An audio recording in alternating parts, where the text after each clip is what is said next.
Erokamano nyakora mogi kum ketera mogi TV en sapar mar udhiambo chenro en mar kagi kacha nyinga Ochieng Emmanuel. Wachako weche manyien chenro mar manyo ringre mamoko dhi nyime skul primar ma Hillside and Rush Academy County Manyeri. Kama mach nyomuoche mwango jopuonjre ma nyaka 17 kuomgi oseyangi ne owito ngimagi kama moko yudo thieth. Mach noyangore ni nyochakore saa 5 mar otieno kendo kweth joneg mach mawuok e Awara ema nyochopo mokwongo matemo nege kapok ne apisas mag Tend County Manyeri oriwore kodgi. Apisas mag Kenya Red Cross ogotache kar masirano mar konyo koda ka jonyuol manyaka sani ni koda chied nadi. Gavana Manyeri Mutahi Kahiga bende ochopo kar masirano ka obila osingo mar nono matut gi madine kel majno.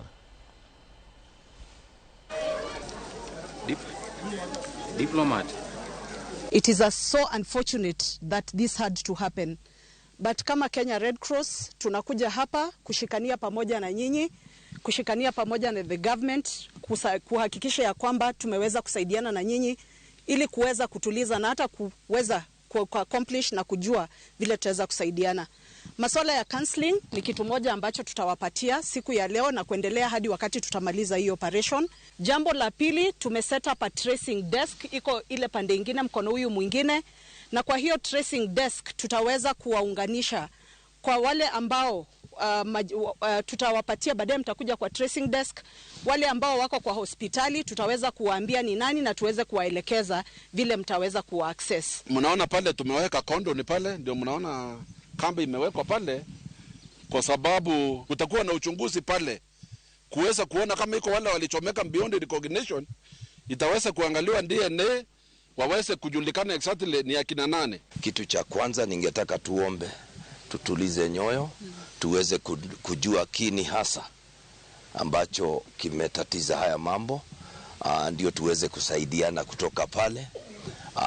Red Cross nao waendelee, na pia I think my medical team watakuja na waongezeke ndio waweze kuwa hapa tuweze kuendeleza mambo haya.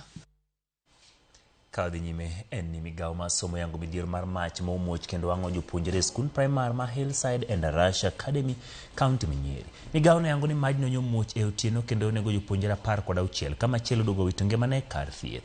Jagoro mingore migao mar somo Laktar Bilio Kipsang leroni skuno ni kod kwan jopuonjre 824 ka kwan noriwo jopuonjre 508 masomo to dok pacho kod jopuonjre 316 modak e skul.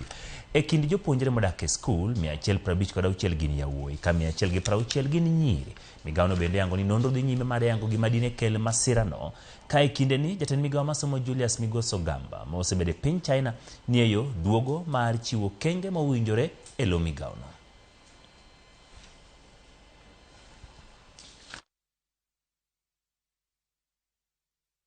Kapod wantie wachno, jatend piny Kenya William Ruto chwalo ote mar lit kod kuyo ne anyuola mowito nyithindgi masira mar mach e skul ma Hillside and Rush County Manyeri.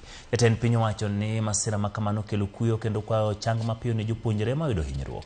Ruto bende golo chik ne tendo bila mondo tim nonro mapiyo e masirano ka achiel gi kawo okang' mager ne joma ibiro yud kod ketho. Medo wacho ni migao mar arita timo duto manyalore mar konyo anyuola mane yudo masira. Jalup jatend piny Rigathi Gachagua bende chwalo ote mag kuyo ko jotend skunde mondo ket e tim chenro mag geng'o muoch mag mach e skunde moket kod migao mar somo kaka yo mar rito ngima jopuonjre e skundegi.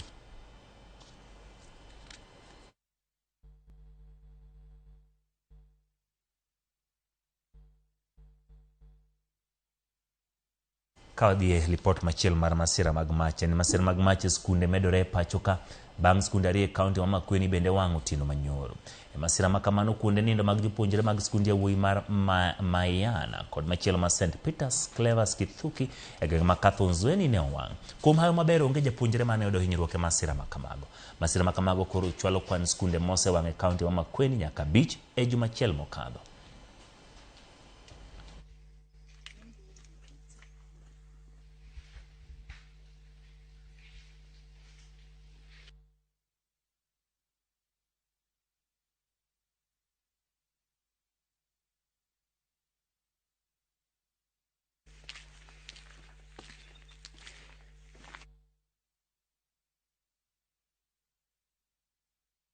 Ji adek no wito ngimagi kanyo kama moko yudo hinyruok e masira mar apaya e gwenge ma Fort Tenan e wang' apaya ma Londiani kochomo Muhoroni. Kaluwore kod apisas mag obila, nyamburko no manochomo Londiani notuomore kod trela manoting'o gas manochomo Kisumu, kama ne chwo ariyo kod miyo nawito ngimagi kanyo. Ji mane nitiere pickup derep trela no yudo hinyruok matindo tindo ka ichwale kar thieth ma Fort Tenan. Ringre jogo manotho notere kar kano ringre ma St Vincent Muhoroni. Nyamburko go duto ne oywa nyaka e paro obila ma Fort Tenan.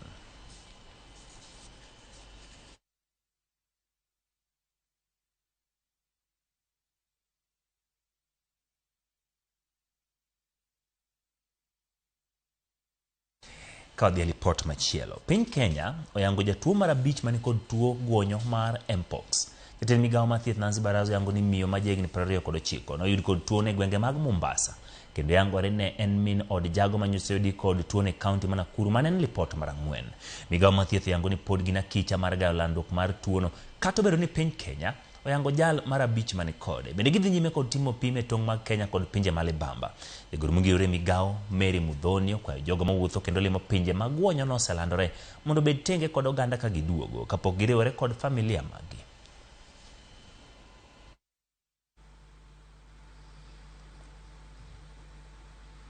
Yes, we confirmed the 5th case this week of Mpox in the country. It was involving a 29-year-old female from Mombasa, a resident of Mombasa, and the patient has been seen at Coast General Hospital. That is on the 28th of August, and the patient is currently in isolation at Tutange Hospital, Mpox Isolation Center. So while the patient has no recent travel history to a country reporting Mpox case, the spouse had recently traveled to Rwanda and returning on 24th of August. So he's also hospitalized with similar symptoms in Nakuru and is the 4th confirmed Mpox case in the country. In the last 24 hours, we have screened more than 17,000 people at all ports of entry. And culminatively, more than 650,000 people have been screened on all ports of entry in Kenya. Jo Kenya nyalo dhi luto goriti ne luto mbulu gi kalatese motelo ne yiero mar higa mag 2027. Pononi paro machik ma jaod bura ma Mbeere North Geoffrey Ruku mar go mbulu gi lony manyasani okadho. Kolose nyim komiti mar od bura mar loso bajet. Ruku ne oyango ni paro makamano dhi neno ni ndik jogo mbulu yango jogo mbulu chenro mar luto mbulu kod kwano mbulu duto tim kod lony manyasani kaka yo mar tieko kuo mar ombulu. Ruku wacho ni chenro no dhi muonyo omenda mar shillings bilion 10. Kendo jo Kenya biro duoko mar ombulu e kombe duto mag siasa. Thuolo machuok bang' chenro mar luto ombulu rumo saa 11 wa midhiambo e odiechieng' mar luto ombulu. Bende leo ni piny owacho nigi nyalo mar keto ageng'a motegno ni chenro moro amora mar temo kwalo ombulu gi lony manyasani kata hacking gi dho ngere. A lot of anxiety has been witnessed in all these general elections because Kenyans wait for almost 4 days to know the final results and who has won which position in all the elections which Kenyans go to vote, whether it is MCA, Member of Parliament, Women Rep, Senator, Governor, as well as the President position. This bill, Honorable Chair, it seeks to define, come up with new definitions of what a ballot box is, of what a ballot paper is, and to be fully automated process. And also, Kenyans will not wait for days or even for a day to know the results of who has won which position in the Republic of Kenya. Basically, the main purpose is to fully automate the election process and to ensure the issue of rigging results is a thing of the past. It is a very good proposal in terms of the objective and what you are seeking to address. But I think the bill has to come out very clearly. Once Kenyans are convinced of these concerns on credibility, transparency, verifiability, and also how exactly it will onboard the analog population. Ekinde ni machinda manyien mar siro somb jopuonjre mbalariany dhi nyime kod yudo kwet kowuok kuom jopuonjre, josiasa kod jopiny ten mbalariany marongo bago romo kod jopuonjre mar miyo gi puonj e wi chenro ma kamano. Ka giloso romono mane okelo kanyakla jolony e sekta mar somo, jalup chancellor ma mbalariany no marongo Ngire Samuel Gudu okawo chung' ni nitiere dwaro maduong' mar miyo jopuonjre kod jonyuol ler malong'o e wi chenro manyien mar siro somb jopuonjre mbalariany. Gudu medo wacho ni chenro ni kare makmana ni migawo mar somo ok osenyondo jopuonjre kod jonyuol kaka yo mar miyo gi ler. Ladies and gentlemen, allow me. If the VC invites them. We have gone at great lengths to explain to our students the new student funding model. In this model, the government is sponsored students, and the sponsorship is on the basis of the strength of individual families. And therefore, we have taken opportunity to explain to our students. We have invited the University Fund Board and the other government agencies to come, and together we explain to our students how the government is sponsoring the students now in the new funding model. But I just want to say, even though one would want to call it the new funding model, this model has been there from time immemorial. When you are already having such a career fair, students' eyes are opened to the opportunities out there.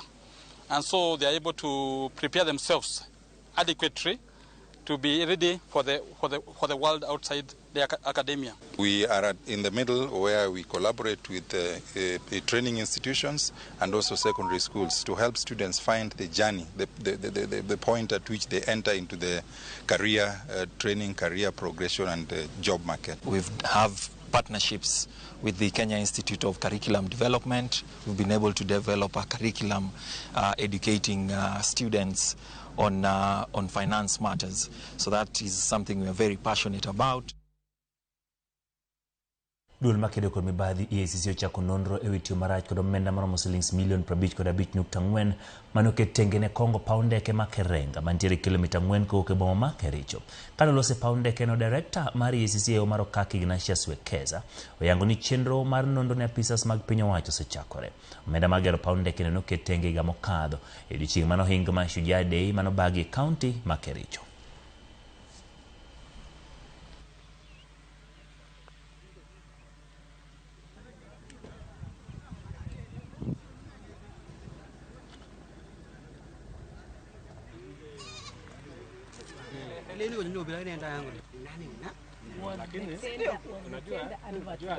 Tumekuja hapa Kerenga Airstrip ambaye imekuwa katika uchunguzi wa tume ya kupambana na ufisadi hapo nyuma, kwa sababu kulikuwa na milioni 100 contract ambayo ililetwa hapa na ikasemekana kwamba kulikuwa na ukora na ufisadi ambao ulifanyika na hizo hela sikaliwa na kazi haikuwa imefanywa.